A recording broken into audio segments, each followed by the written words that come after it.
Sepak bola Indonesia memasuki era baru pada bulan Desember tahun 2019. Persatuan Sepak Bola Seluruh Indonesia atau PSSI menunjuk Shin Tae-yong sebagai pelatih kepala tim nasional. Shin datang dengan reputasi yang mengesankan setelah berhasil membawa Korea Selatan ke babak sistem gugur Piala Dunia tahun 2018. Ia membawa segudang pengalaman dan ketajaman taktik ke tim yang haus akan perubahan. Para penggemar sepak bola Indonesia berharap Shin dapat meningkatkan posisi tim di kancah internasional. Tim ini telah mengalami kesulitan dalam beberapa tahun terakhir. Penunjukan Shin membangkitkan kegembiraan dan antisipasi. Ia ditugaskan untuk membangun kembali tim, dan fokus awalnya adalah menanamkan filosofi bermain yang baru. Ia menekankan disiplin, kebugaran, dan organisasi taktik, area di mana tim Indonesia sebelumnya tertinggal dari rival-rival regional. Pelatih baru ini menghadapi tantangan yang signifikan. Ia perlu menjembatani kesenjangan antara Indonesia dan tim-tim top Asia. Ia percaya pada potensi sepak bola Indonesia dan melihat perannya sebagai pembuka potensi itu dan membimbing tim ke tingkat yang lebih tinggi. Masa jabatan Shin Tae-yong dimulai dengan sulit. Pandemi COVID-19 mengganggu kalender sepak bola internasional, membatasi peluangnya untuk menilai para pemain dan menerapkan idenya. Pandemi ini memaksa penundaan pertandingan kualifikasi Piala Dunia yang penting. Hal ini juga mengganggu kamp pelatihan dan pertandingan persahabatan. Meskipun menghadapi tantangan, Shin tetap berkomitmen pada visi jangka panjangnya.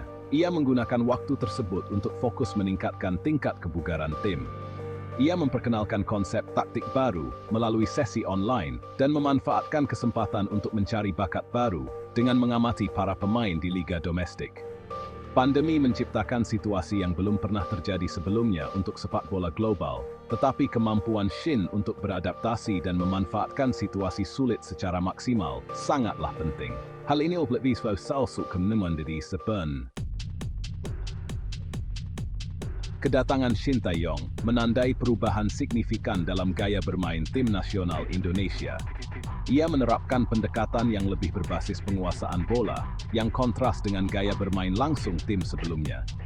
Ia menuntut pressing tinggi dari para pemainnya, menginginkan mereka untuk merebut kembali bola dengan cepat setelah kehilangannya. Perubahan taktik ini membutuhkan perubahan dalam pola pikir para pemain. Shin menekankan pentingnya disiplin, baik di dalam maupun di luar lapangan, dan menanamkan etos kerja yang lebih besar dalam skuad. Ia menuntut komitmen penuh dari para pemainnya.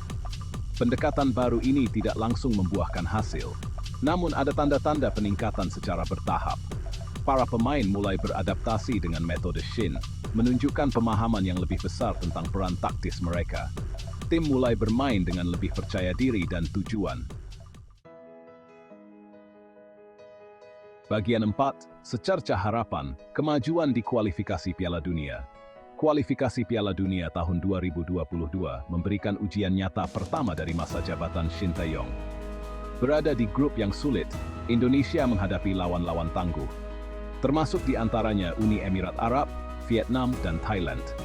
Meskipun berada di grup yang sulit, ada tanda-tanda yang menggembirakan. Tim ini mengamankan hasil imbang yang mengesankan melawan Thailand. Mereka kalah tipis dari UEA. Penampilan tersebut menunjukkan peningkatan yang nyata dari kampanye kualifikasi sebelumnya. Tim ini menunjukkan soliditas pertahanan dan disiplin taktis yang lebih baik. Meskipun Indonesia akhirnya gagal lolos ke Piala Dunia, ada hal-hal positif yang bisa diambil. Tim ini menunjukkan kemampuannya untuk bersaing dengan beberapa tim terbaik Asia. Para pemain muda mendapatkan pengalaman berharga. Ini tidak bermanfaat bagi may event dari performan winter. Bagian 5, semangat baru, impian meraih piala dan kesuksesan regional. Sementara Piala Dunia masih belum tercapai, fokus Shin Tae-yong beralih ke turnamen regional. Ia membawa Indonesia ke final kejuaraan AFF tahun 2020. Ini adalah bukti kemajuan tim di bawah kepemimpinannya. Meskipun Indonesia kalah dari Thailand di final, turnamen tersebut menandai kembalinya sepak bola Indonesia ke puncak. Di bawah bimbingan Shin, tim U23 Indonesia meraih medali perunggu di SEA Games tahun 2021. Ini adalah pencapaian yang signifikan bagi tim muda yang sedang berkembang. Tim ini menunjukkan potensinya di panggung regional. Kemajuan yang dicapai di bawah Shin Tae-yong telah menghembuskan kehidupan baru ke dalam sepak bola Indonesia. Tim ini sekarang bermain dengan rasa tujuan dan keyakinan yang baru. Masa depan sepak bola Indonesia terlihat cerah. Dengan kerja keras dan investasi yang berkelanjutan, impian untuk lolos ke Piala Dunia mungkin suatu hari nanti akan menjadi kenyataan.